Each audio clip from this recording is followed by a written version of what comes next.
So there are several subdivisions to the superior olivary complex, and I'd like to talk about two of them, beginning first with a division that we call the medial superior olive.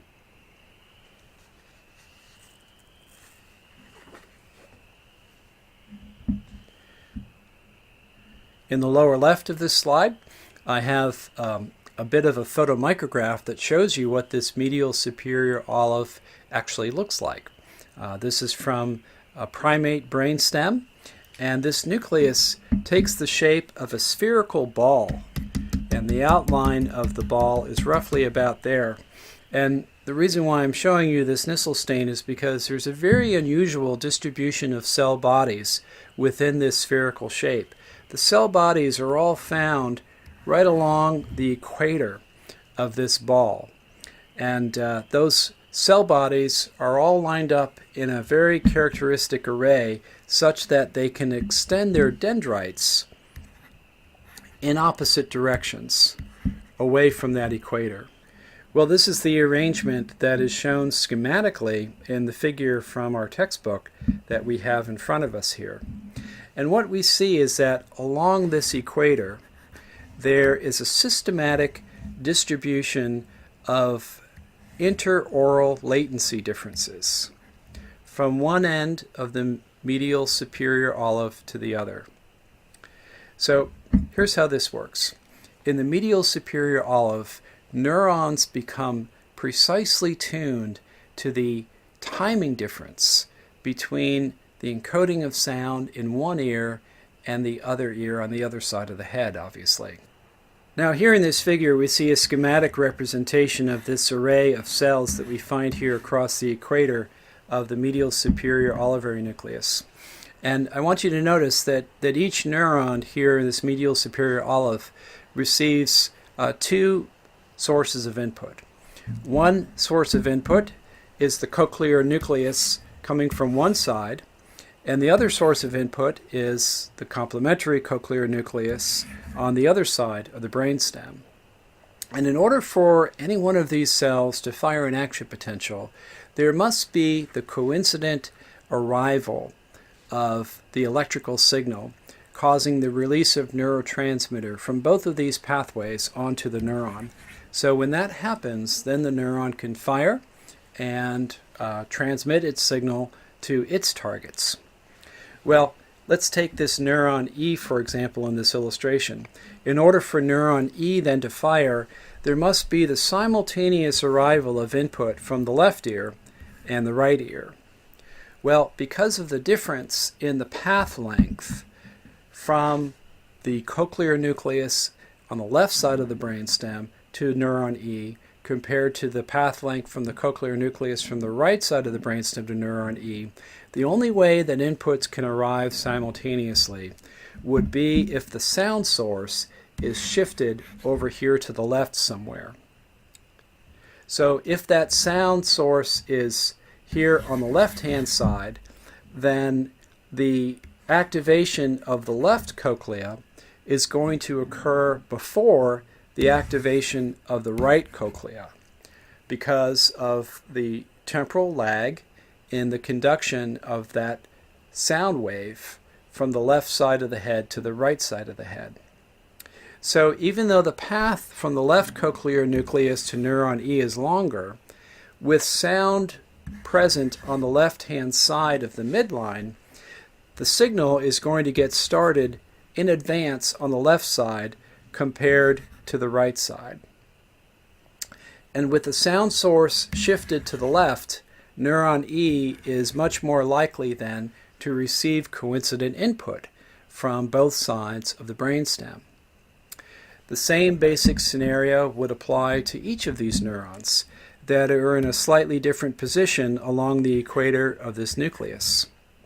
Finally, on the opposite side of the nucleus, we would find a cell that has exactly the opposite arrangement from what we discussed for neuron E. It has a long path length from the right side, a short path length from the left side. So coincident activation of these inputs to neuron A would require localization of sound over here to the right, So the path length is short to the right ear, long to the left ear, allowing for the longer path length here to be started in advance of the shorter path length. Well, this is really a beautiful system.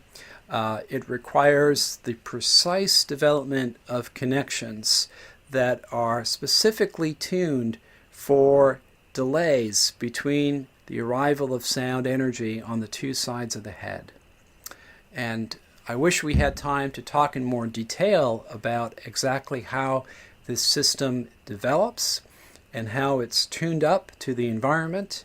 But that's a wonderful story that pertains to development and developmental plasticity, which I would invite any of you interested to look up that literature and discover more about that for yourself.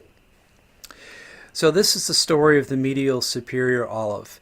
It encodes the localization of sound in space based on interaural timing differences.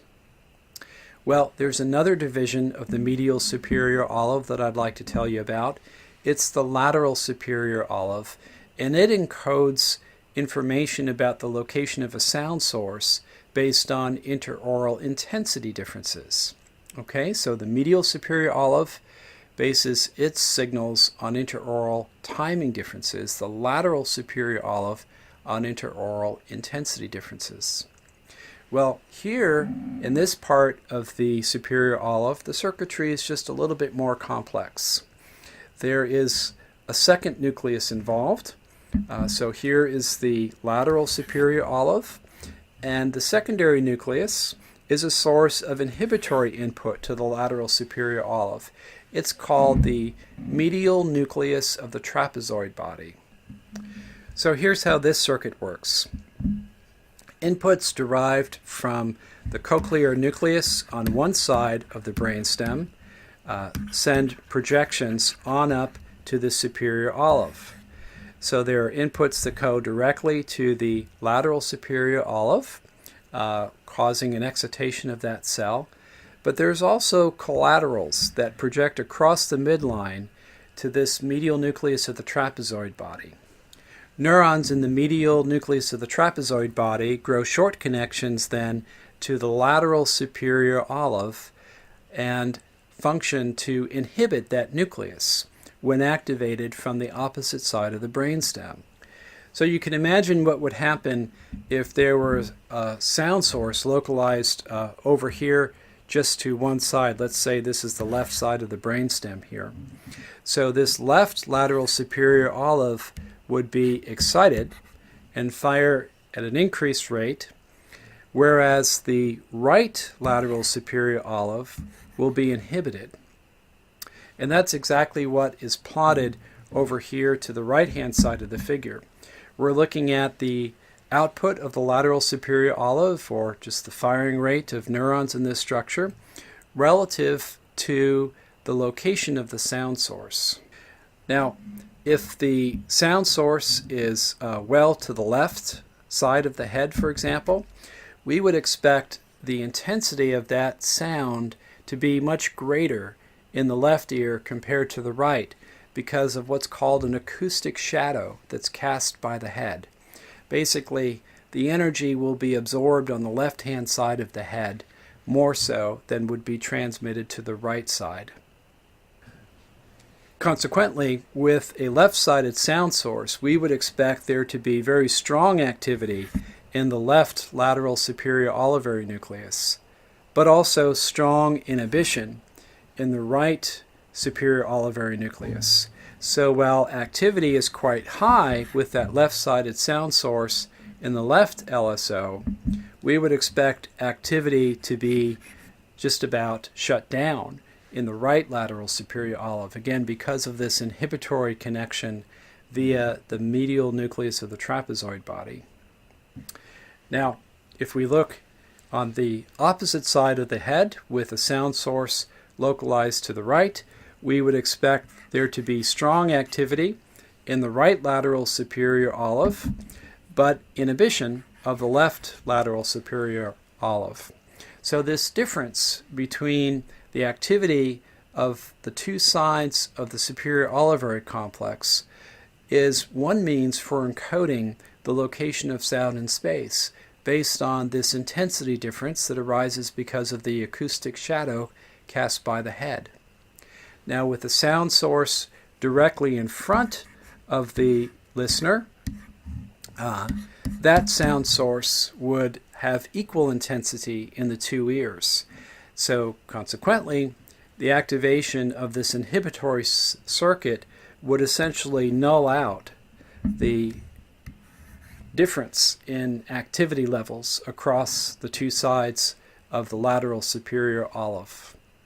Well, the upshot of all of this is that the superior olivary complex of the inferior pons provides a dual means for encoding the localization of sound in space. The medial superior olive encodes the localization of sounds in space based on interaural timing differences, whereas the lateral superior olive encodes the location of a sound source based on intensity differences between the two sides of the head.